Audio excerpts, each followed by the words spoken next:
question for both of you. What should we do about ISIS individually?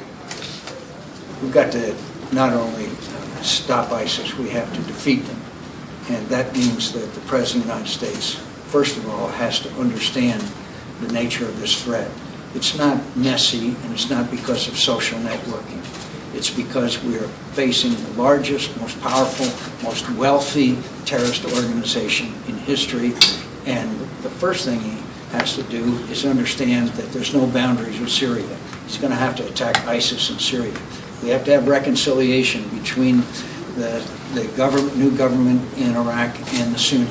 We have to arm the Free Syrian Army, and we have to provide modern arms to the Kurds as well. But most of all, the President has to lead. He is not leading, and you can't expect him to build a coalition if the only objective he has is humanitarian purposes or protecting American military. This is one of the real shameful chapters in American history.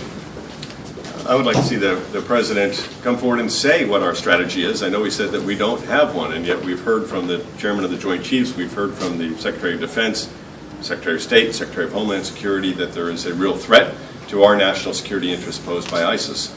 And yet the President, even today, seemed to go back and forth on whether or not the objective was to destroy ISIS or whether the objective was to make them a manageable problem. And I think we need to get some clarity from our Commander-in-Chief as to what is the objective and how do we achieve that objective. And as the Senator said, will you play a leadership role in rallying the world? We've seen now Egypt and the UAE come together to respond to threats. Reports of Saudi Arabia and Iran working together. The United States, I think, needs to assert a leadership role in rally the world to address this threat, which is not just a threat to us. Clearly, when you see, the UK response, this is not just a threat to our national security, it is a broader threat than that. Does there need to be authorization by Congress before the President takes action, military action, do you think? The President under the War Powers Act has 60 days. He can act and then come to Congress, so he can certainly act. But it would be very important that he work with Congress for an authorization of the use of military force. The one that we enacted after 9/11 is no longer in many ways applicable. So of course he should come to Congress. I believe it would be in the interest of the country if we were to act for the President, to make that case to the American people and to the United States Congress, and to have the Congress validate it as well.